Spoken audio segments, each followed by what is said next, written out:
Blimey. This is one hell of a jam jar you got here. Warning. The House of Mystery contains demons, angels, elementals, magicians, wizards, apparitions, adult language, and discussions. If you're easily offended, do not enter the House of Mystery. All right, then. On with the show.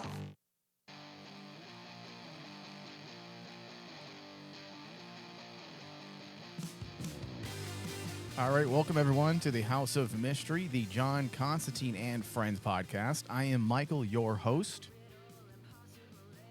And in the House of Mystery with me is the demon bisexual butler, David Sabal. Hello. Hello, everybody. All right, so we are here today to discuss the third issue of Cy Spurrier's Hellblazer Dead in America run. We've been away for a while due to reasons that we get into during our Patreon discussion, the Oblivion Bar. If you want to listen to that, go ahead. Rayman Digital. No, patreon.com/Rayman Digital. Subscribe. $1 a month for that. All right, David. So we probably have some new listeners out there. I know our last two Hellblazer discussions really lit the world on fire, at least for us. For us, yes. I think those two episodes were the most downloaded discussions we've had in the last year or so. So Yes, it's it the was. power of John Constantine, right, Dave? It has to be. Hopefully, it's the power of John Constantine. Yeah. It's not the. It's not for love of us by any means. Exactly. We're not important. We're not important. We're just plebes. We're simply just mouthpieces here to explain the genius of Spurrier. We're Clarice in the jar.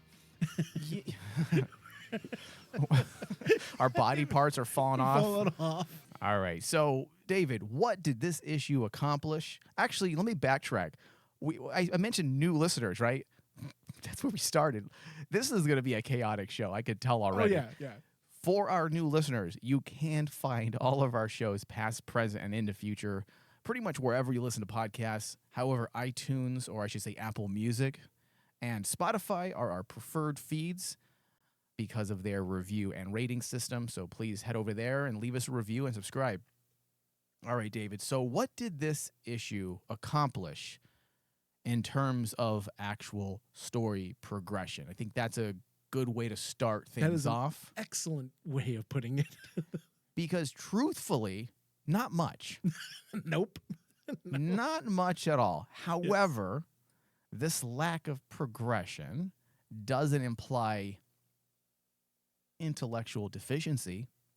No. Instead, this issue primarily focused on fleshing out the larger cosmology while also dissecting the United States as a myth maker and how this works with the forging of American identity and the subsequent emergence of ideologies on its periphery, which eventually takes center stage within the cultural zeitgeist. That is really what issue 3 did. Yeah. And overall, that was the whole, I guess you could say, strength of the issue was further explaining the world that John Constantine's currently in, because it is, as we've stated since issue 1 and 2, and even in the past Hellblazer series that Spurrier did, trying to figure out the mystery of where is John Constantine. He's not on our prime Earth, so to speak, when it comes to DC continuity. We know he's somewhere. He was transported here. He was taken out of, his reality, put into this reality. So what is this reality? Well, we do know that in this reality, America is still racist. It's still racist. No matter what reality you go to, America will always be racist.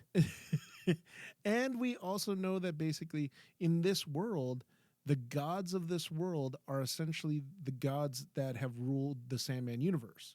You have concepts like Dream and Swamp Thing and a Green.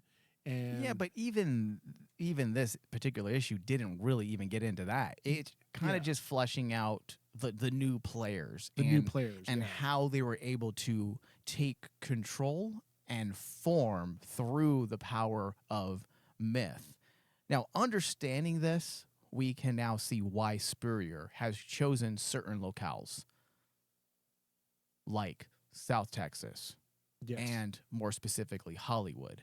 Hollywood and other producers of culture, in large part, are responsible for many of the myths scholars, philosophers, and historians must contend with.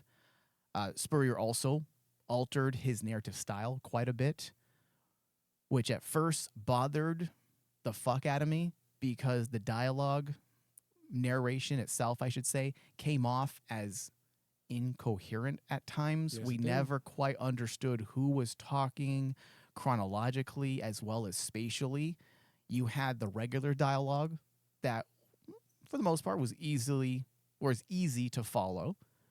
You then had the blue text, which still not quite sure who that Who person that is. person was. It might be just an objective narrator.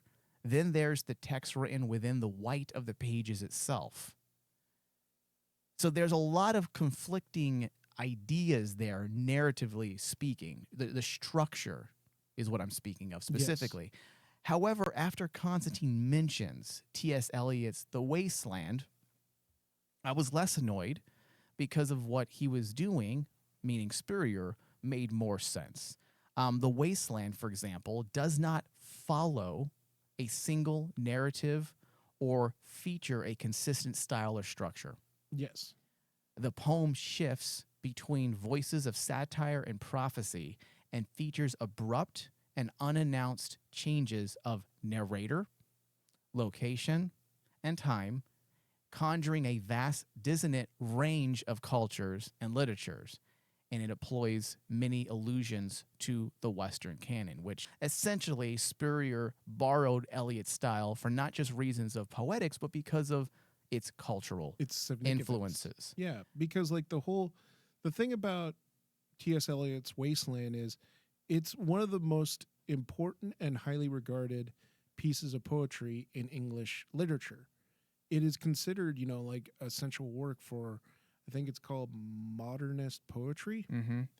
And I totally get that basically why Spurrier would go this route, because at the end of the day, he's a writer, and we all have our inspirations that we want to bring in and do cool things as a writer into our story. Also, if you're sharing similar poetics Yeah. as well as thematics, it makes sense because when you look at Eliot's poem, it does explore various themes reflecting the disillusionment and fragmentation of modern society, specifically in the aftermath of World War I.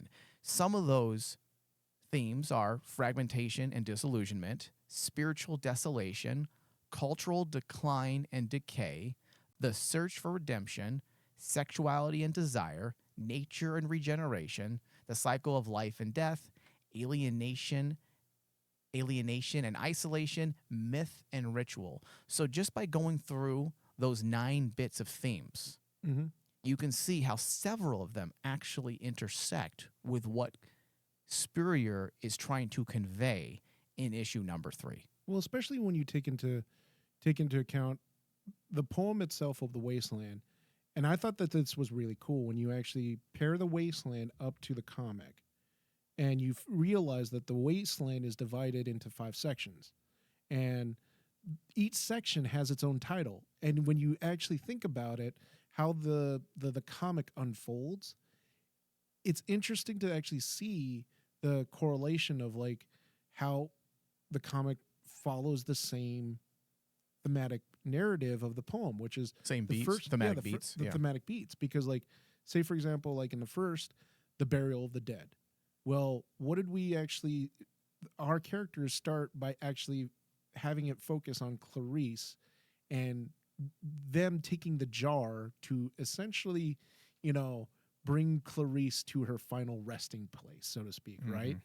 And then, from there you get to the game of chess, where it employs what says here. It employs alternating narrations in which vignettes of several characters display the fundamental emptiness of their lives. Right. That fits perfectly with what happens in the middle of the comic. And you go on to the fire sermon, which offers philosophical meditation in relation to self-denial and sexual dissatisfaction, and you have the Pecos Bill character essentially filling in that. He is doing the fire sermon. And you could go further on. There's the death by water, and then it ends with what the thunder said.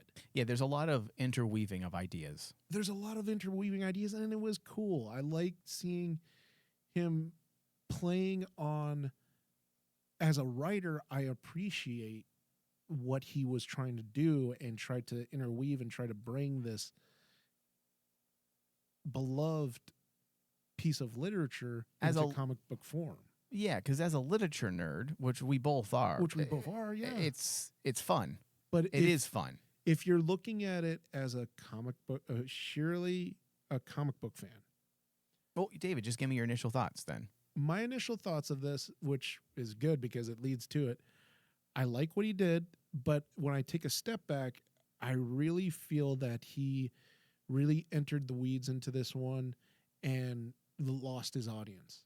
I don't think that this was a good idea to do this in a comic book, especially since if you're not going to make it about your story, because at the end of the day, you're writing a comic book.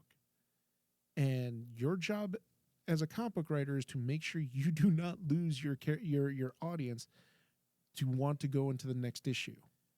That is something that I have harped on since me and you have covered multitudes of comics on this network. Yeah. Your job as a writer for comic books is to make sure your audience wants to read issue number 2. So do you think the deep dive into abstraction, do you think it's it doesn't bode well with some of the readers? Because I don't see a lot of negativity. Have you seen negativity around this? The only negativity that I've centered on that basically is the reason why I say this is because there's many readers out there that are like going, well, he means this. And then the other side goes, no, he means this. And a third person basically says, oh, he means this. And I'm like going, your audience is left confused by the end of this issue because your message that you wanted, because he chose to actually go this route, he wanted to actually make these connections to T.S. Eliot's Wasteland. But your audience is left confused by the end of it, and your story literally got lost. Yeah. I mean, I think I agree and disagree. I do feel it's hard to say, David, because I'm familiar with writing styles. I'm familiar with a lot of this literature. I'm familiar with philosophy.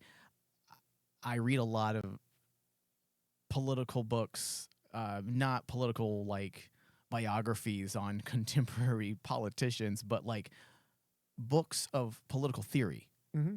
So a lot of this stuff does connect with me, and it makes sense. I get what he's doing, but I would argue how many comic book readers are actually following all of the nuance here. Yes. I don't know, and I would like to. And that's not to say that comic book I am a comic book reader. I'm not saying that comic readers aren't intelligent enough, but there has to be a little knowledge to understand. There's knowledge that you must hold in order to understand exactly what he's doing, at least until the end, when he then reifies all of the abstraction and poetics with a spoon-feeding moment. Well, think about it. So, I mean, he does make sure people are following by the end, but you're asking people to read 30-some pages of a lot of abstract ideas. Yes. And then you reify them within the final pages, which just strategically looking at that as from the structure aspect, that isn't that good to begin with from a critical perspective. Oh yeah, and that's what I mean, Mike, is like, just think about like how we started this show. Me and you understand it because we did the research and we have the background into literature, into our studies of literature, because I guarantee you mass audiences are not, like mass readership, are not going to do that due diligence. Yeah. They're not going to pick up your comic. And this is why I tell Spurrier, if I was his editor, I'm like, they're not going to pick up your comic, read it, and then expect to go read T.S. Eliot's Wasteland. Right. Are you kidding me? Yeah. Yeah. Well, Because that doesn't make sense. You never know, but I have problems with the whole structure itself. The ideas work fine. Like, I'm okay with a lot of those ideas. Politically speaking, I don't disagree. Like I said at the top of the show, all of his ideas on myth is 100% spot on. Yeah. You know, and when you look at what he was doing with all of this, he did at the end of all this explain who we're dealing with on a villain level. We were given some big answers behind who these new villains actually are, and it is different than we had theorized, but it still is built on the notion of cultural hegemony. But more specifically, cultural hegemony justified through a national imaginary. And the term national imaginary refers to the collective beliefs, myths, symbols, and narratives that shape a nation's sense of identity and belonging. It also encompasses the shared ideas, images, and stories that individuals within a nation hold about their country, its history, culture, values, and their place in the world. All of this leads to three villains that we are led to believe was essentially created by a metaphysical collision of varying dreams or myths. Myths, yeah. I say dreams because the notion of the American dream and its alleged exclusionary features were part of this manifestation. So this is really Spurrier's thesis, the power of myth and how it's used to shape perception. Yes. At its core, this issue, that is, I should say, at its core, that's really what this issue is about. Yeah. It also makes sense, as I said at the top of the show, these different locales. Let's look at Hollywood specifically. The great American film genre, the Western, in large part has been used as a case study by many film historians on how a national identity is formed through narrative techniques. The Western is not the history of the West, but is in fact contemporary myth.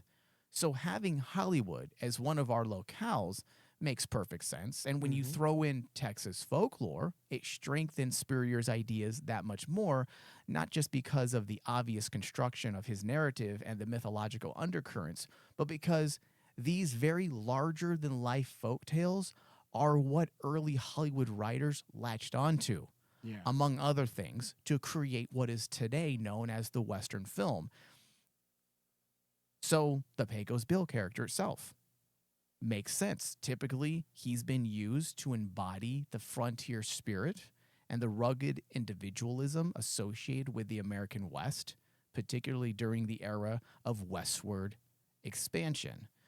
So all of these ideas work perfectly with his thesis. Yes.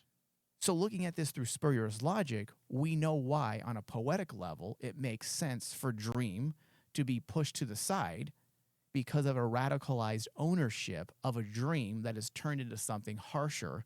As he puts it, the new American dream is harsher, but truer than the old. Its poetry is, this is mine, and hands off. And what he means by that is simply the ownership that this imaginary has created amongst certain individuals, this embedded ownership of America and its values and how it doesn't belong to everyone. You have to work for it. He's essentially trying to capture what's happening currently in the United States with the immigration crisis. Yes. And how there are people who are avidly trying to deport people and stop the flow of immigration. Yes.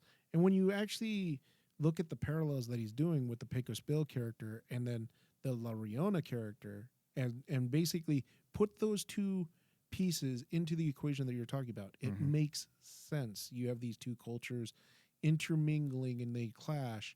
And that is what, causes the birth of these three, essentially these three new gods in the Hellblazer universe, Which is liberty, law, and luxury, And I believe. Is that what it was? No, liberty, lust, and I'll have to look it up. but yeah, it's the same kind of concept, and essentially that is cool because that gives us further. No, it's liberty, law, luxury. Liberty, law, luxury. A terrible trinity.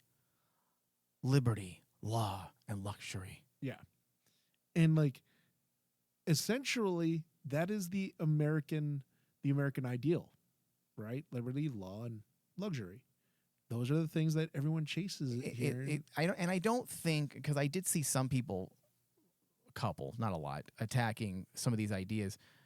I do not believe Spurrier is attacking the notion of liberty. No, I don't think so. Nor is he attacking the notion of law, Yeah, nor luxury. But I think he's trying to dissect the underbelly of these types of ideas that are then used to Yes. justify certain political parochialism. because he's looking at he's also throwing in those facts of what caused the birth of these three. Right.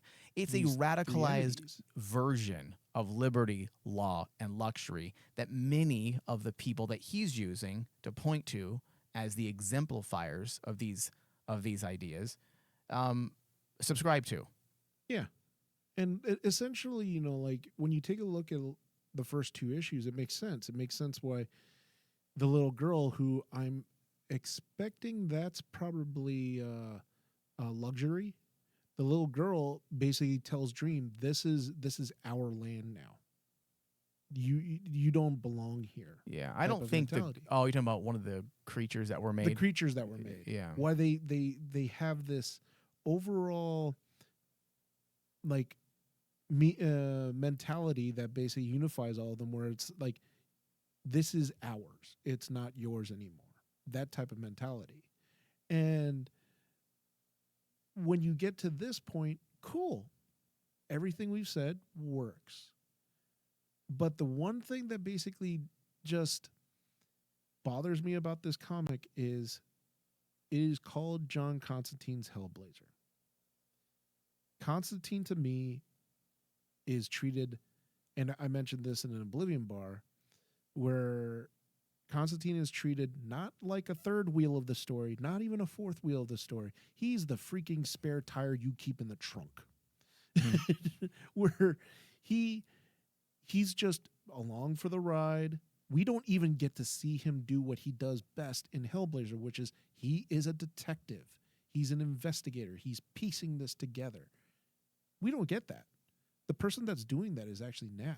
Yeah. In actuality. A good example of what you're talking about is, I will believe it was issue 5 that we just covered of the original Hellblazer run, where it's talking about gentrification, how Wall Street essentially is buying up land. And we all know those problems. Yeah. But Constantine's the one who's at the center of it.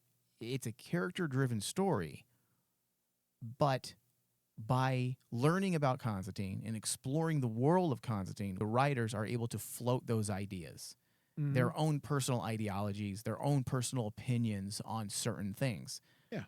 But this is the opposite. This is an idea. This is a story about an idea as opposed to a story about Constantine. When you start sidelining a character 3 issues in, I have to start worrying a bit. Because if you look at the opening 3 issues, David, what has really happened at this point? Exactly. Nothing has really happened. Nothing's happened. Constantine spoke to a demon. He met with Clarice. Clarice died. Yes. That's the actual plot, David. Yeah. And that's the thing. In 3 issues, that's the actual plot. The problem with that is you have these great concepts, these great intellectual ideas, and writing concepts that we all are enjoying as intellectuals. But your plot is so thin.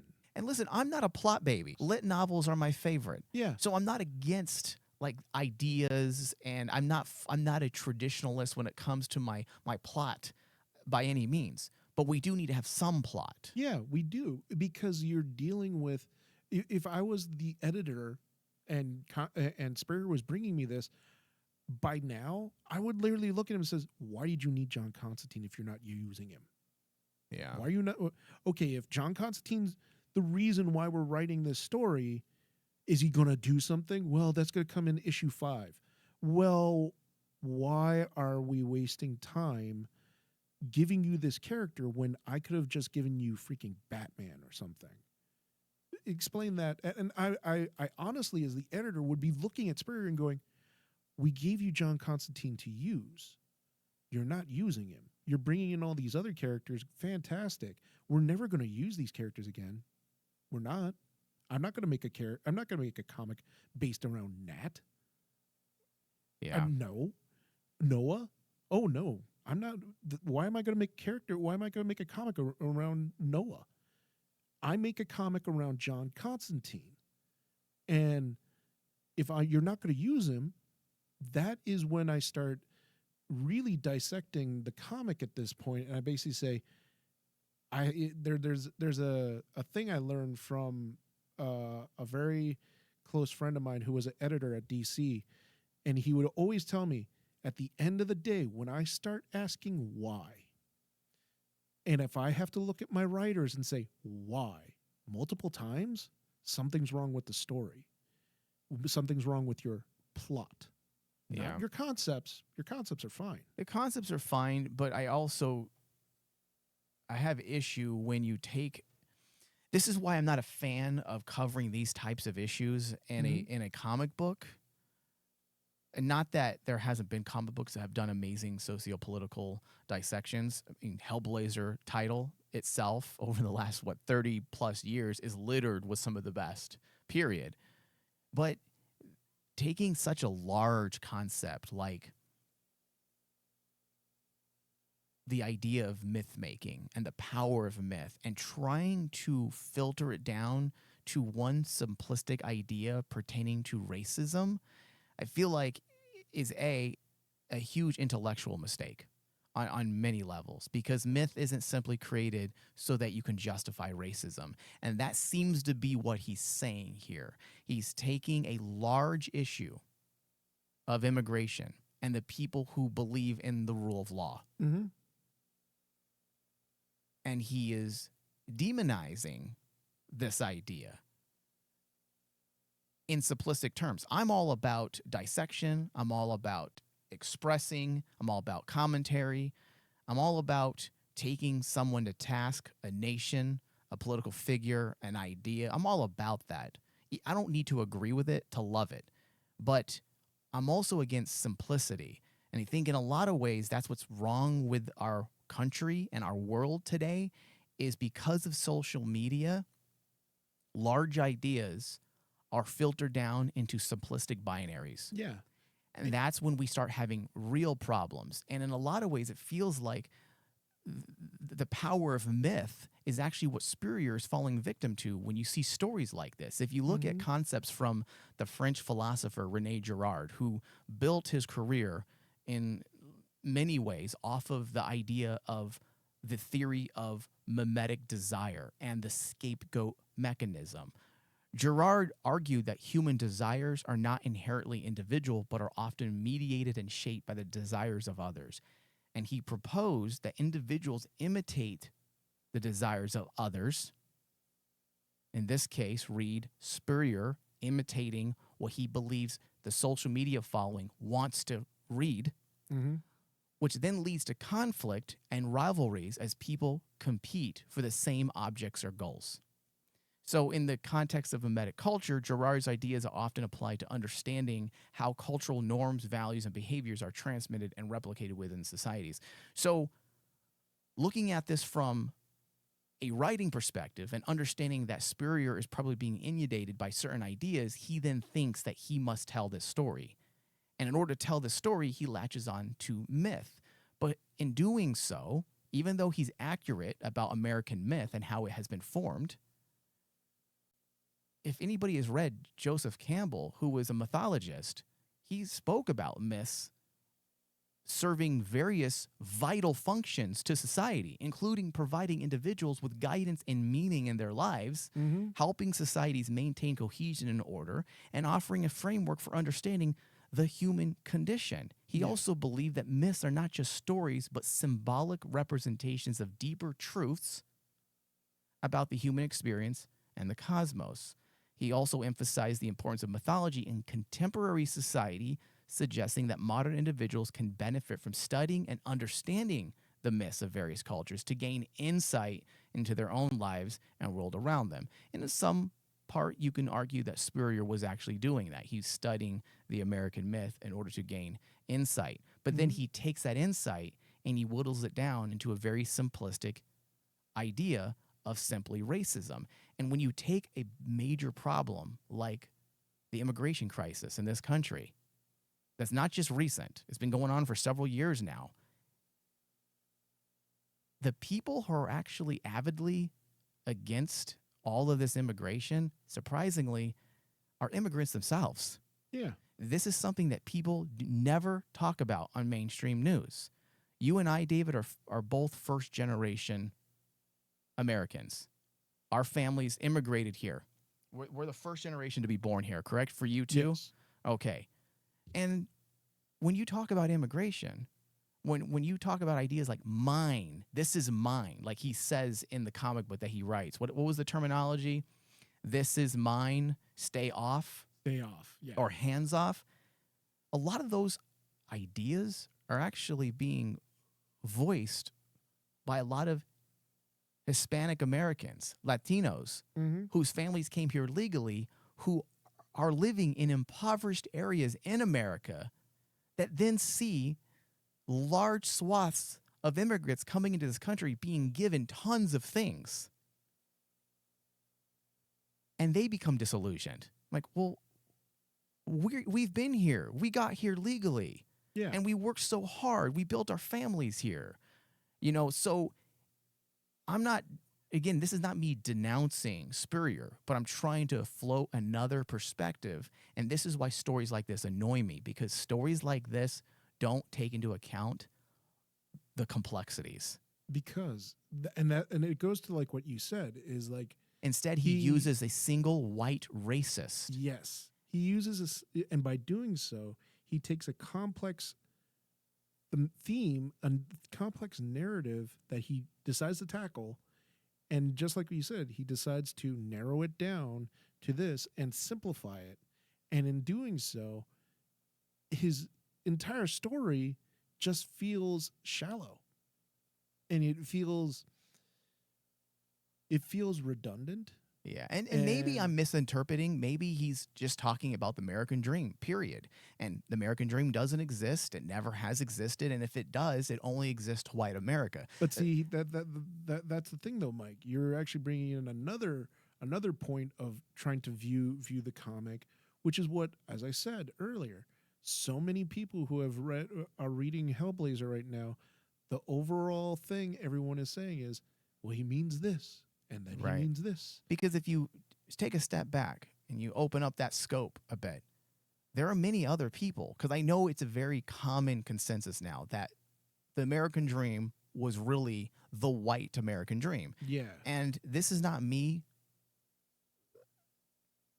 What's the word I'm looking for? This is not me attempting to soften the racist attributes of this country, the racist history of this country. That's not the case. However, looking at things how they are today, the Asian people, many of the Asian people, many of the Jewish people, many of the Hispanics who own small businesses, who actually own a lot of construction companies, those are people who have benefited from coming to this country and who gained the American dream. Yes. So it just seems disingenuous to ignore the larger scope of things for the purposes of your social commentary. That's the thing right there. Seems like it's a form of confirmation bias. I'm just going to ignore the complexities so that my story makes sense. I'm trying to tell a story about American racism and American myth and how it's been designed to push out anyone else that's not whitey. That to me feels, it delegitimizes the intellectualism of the overall piece. Yes. Because I'm not asking for an expose on the intricacies of American myth making and taking into account the many other peoples that are involved within the construction of those myths that aren't necessarily Anglos or white. I'm not asking for that. But if you're going to do something like this and your story is about, let's say, American racism, you can do that.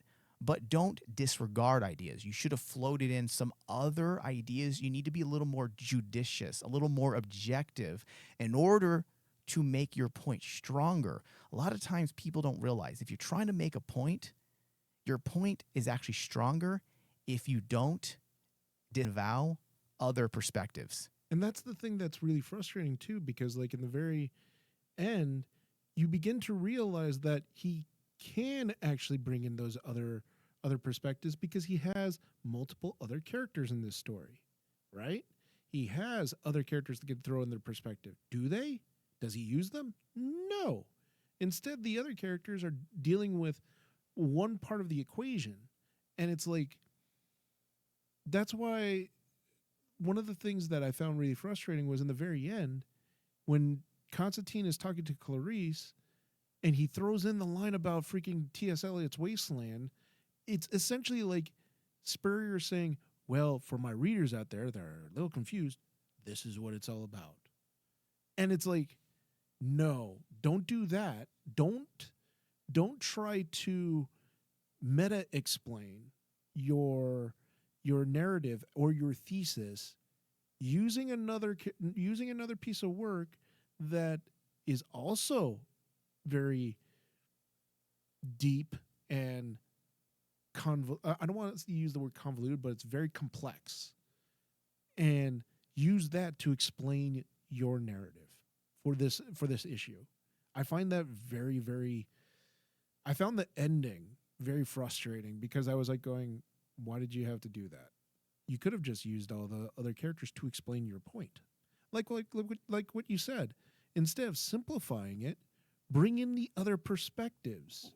And you know what, other perspectives. And there was a point where I'm like, okay, well, you can transpose this over any culture and say the exact same thing. Yeah. And I was giving him the benefit of the doubt. Well, he's in America. The location doesn't matter. He's trying to show the power of myth, which then creates ideology. With then once you have ideology, then creates divisions. When you have groups of people thinking one way and another thinking another, maybe he's trying to show how things get to a certain point. Mm-hmm. But then at the very end, it's quite the same as everything in this land, darling. Just a tall tale. Yes. So he brings it right back to America. So what we're witnessing is the indictment of America, as if they're the problem. Yes. The way he decides to end the comic book solidifies his point. Mm-hmm. He is pointing a finger at America. And listen, I point a finger, mostly my middle one, at America all the time. Yeah. I have no problem with that. But again, you're taking large ideas, very complex ideas, Yes. and whittling them down to a very basic binary of good versus evil. And I hate that. This is why I do too. Yeah. This is why Nietzsche spoke of master-slave morality, the dominant class and then the lower class. I'll keep it simple. There's a little more nuance to it, but that's the gist of it. That the master class of individuals create their own morality in order to justify their power, their dominance, their control. Yeah. But the slave class, they do the exact same thing. They also create their own moralities in order to justify their actions. The point that Nietzsche was trying to make is that, A, morals don't exist, number one, which I agree with. Number two, he was trying to show how moralities simply are not fixed pieces, but ever-changing puzzle pieces that you can force to fit in whatever picture you want at whatever moment you need to change your moralizing rantings and musings. Yeah. That's the point. And that's why issues that are stories, particularly comic books that are written like this, really get under my skin. And I've never complained about this, about a Spurrier story ever, because I always thought he took large ideas and treated them fairly and rather intelligently. But this isn't one of those moments. Mm-hmm. And that's the thing, is kind of like when you do that, when you take large concepts and then whittle them down into simplified ideas, it took me a while to actually get behind this comic and read it a couple times. And at the end of the day, I basically said, you know what? Okay, I'm going to take a step back and I'm going to approach this as a editor would, as someone who would be looking at your work, and if I have questions, you better answer them.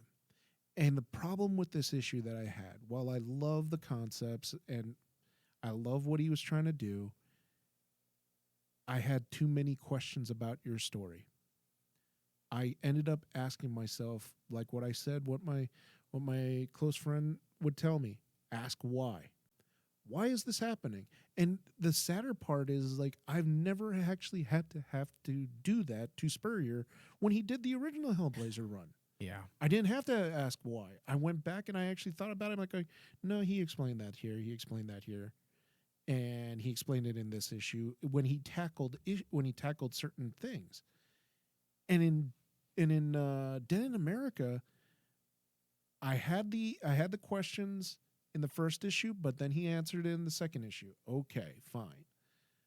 Then you get to this third issue, and this issue had so many times when I'm like going, why is this happening? Well, why does this? Why do you simplify this? So it's just down to this guy being a racist mythology of America clashing with a different entity that's from a different culture from Mexico, and you simplify it to that, and I'm left with why? Mm-hmm. Why did this happen?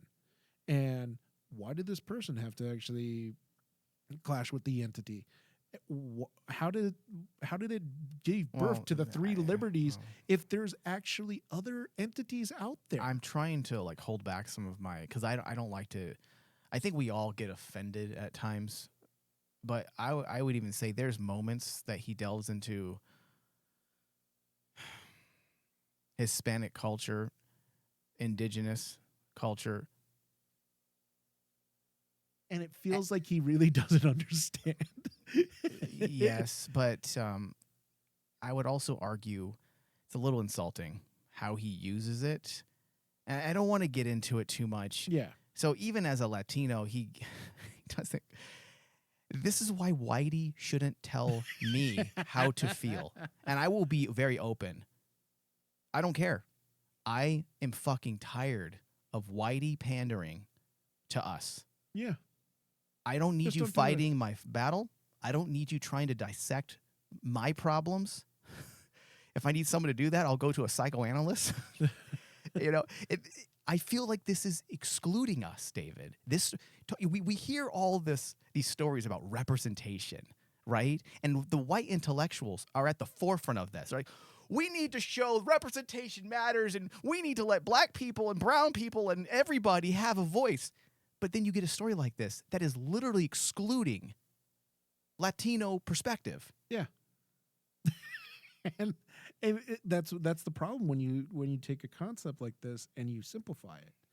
And I also, that's the point, David. That's the point, because nothing he says I take umbrage with necessarily. I don't think he's making false statements. It's just, again, the last time I'm going to say this: when you take large ideas and you try to simplify it down to a binary, you don't do yourself any justice, and you don't do your readers any justice. You don't do your plot justice. You don't. Well, what plot? Exactly. Yeah. So hopefully this is just an aberration. This doesn't, hopefully this doesn't mean that the rest of his stories are going to be like this. I'm hoping he didn't drink his own Kool-Aid, and now we're going to get a bunch of self-indulgent stories. Unfortunately, that's the problem we have with many great writers and artists in general. They get to a point where their work is so fucking good, and then they drink their own Kool-Aid, and they think nothing they do is wrong, and they can only do right. Let me throw up a bunch of words on a page here. Verbal diarrhea. Yeah, I'm hoping that's not the case. And I apologize to Spurrier if he's listening, if that isn't the case. And if he is listening, which I know he's listened to in the past, Aaron Campbell has gotten mad at us a couple times. Yes, he has. Listen, I'm not here to kiss anybody's ass. And that's the problem I see also on social media. Let's switch subjects for a second. everybody just wants to get these guys on their shows now, their podcasts, or interview them for their blogs, that they just kiss their ass repeatedly about everything they do. There is Yeah. no honest discussion anymore. There's either the anti-woke losers who just hate on everything comic books. If there's any sign of liberal or progressive thought, they shit all over it. And then there's the ass kissers. There's no one, and I will say, like us, that just have informed, objective discussions as much as possible. Oh yeah. When we bring something up like this, we're not upset about the politics of it. It becomes annoying because of simplicity. And at the end of the day, there is true honest criticism that is needed in artistry. You need to actually know this so that you don't get caught in the trappings of, I hate to say it, but many older comic book writers who just end up becoming stereotypical. Like we end up looking at them going, oh yeah, that's an atypical so-and-so story. That's an atypical Frank Miller story. Yeah. And I don't want that for Spurrier, because I think that Spurrier is a very talented writer. He's one of the best. And that's why, when I always tell artists and writers, if I tell you guys that basically I don't like that work, but I can see where you're going and stuff like that, it's not to shit on you. It's to actually hold you up to the standard that you're trying to set. Yeah. And negative commentary is critiquing is always going to be more entertaining and successful than appreciating. Yeah. And so I understand why artists like Cy Spurrier want to critique American society. I get it. There's a lot to critique. This country is filled with fucking issues, no doubt about it. But they're complex issues. But also I think it's fair to say that it's uncool to look at America currently and say this country's pretty great. It kind of is, yeah. It's more cool and trendy to say fuck America and the people in it, because they're all a bunch of racists and elitists and they all want their own things and nobody can touch it. But let's remember what America did, okay? In its short time, let's forget the short time. Let's look at the last 100 years. In 100 years, it has done more for culture, society, and freedom than any nation in the world's history. Yeah. This country, stamped out slavery. You hear all this horrible things about slavery, and it was awful, but also who ended it? Not just for the United States, for the world, but as a whole, looking at the historical context, Yes. the United States did more for progress than any other country in the world. And yet we never bring that up. We point to a lone white man with a shotgun, and you use that to generalize that America is racist. Yeah. And that is a completely inaccurate description. Are there racist people? Yes. Now, David, we do need to wrap with our final thoughts. I feel like most of this discussion has been that. I am not going to base my percentage on my ideological issues. Mm-hmm. It's going to be solely based on what was given to us. Yeah. So that being said, it's an 87%. It's not bad, but there really isn't much going on. And moving into issue 4, I wonder really what does Spurrier have in store? Rather than simply ideas, does he have a story? Because looking at issue 3, I don't really know what the story is really about as it pertains to John Constantine. This is a John Constantine comic book, and yet I'm not really sure what his involvement means other than simply being an apparatus to push Spurrier's political ideas and philosophical ideas. Those are all things that I want in comic books. Those are the type of comic books I read. But we also need the story itself, like what the comic book is doing in the way of plot. We read Hellblazer stories for the detailed, character-driven stories. Mm-hmm. That's what we really read Hellblazer for. And through learning, through the fleshing out of character, other ancillary ideas, which you have to remember that when you write something, your political commentary is typically ancillary to your character development. Mm-hmm. At least it should be. And then, if you're a good writer, suddenly, when it starts off as ancillary, the character himself begins to embody your message. Yes. And then those ideas are then dispersed through characterization and the exploration of plot. Yeah. And that's not what I'm seeing here. Dave? And, okay. I am looking at the mechanics, and I am looking at almost like an editor at this point for issue number 3. What's your plot going to be about? And are you using John Constantine properly? And I have to say no. So my score is actually the opposite of Mike, where you gave them an 87. I gave Spurrier I started with the 78, but I went down because as an editor, I started asking, why? Why is this happening? Why am I wasting time? And at the end of the day, I ended with a 68 because is your story about John Constantine? Nope. It's about this mythology that you're building. Great. I'm so happy we're doing that. Yeah. But this is not about, the mythology dead in America. This is John Constantine dead in America. I expect to actually read a story about John Constantine where John Constantine's doing the investigating. I don't care about Nat.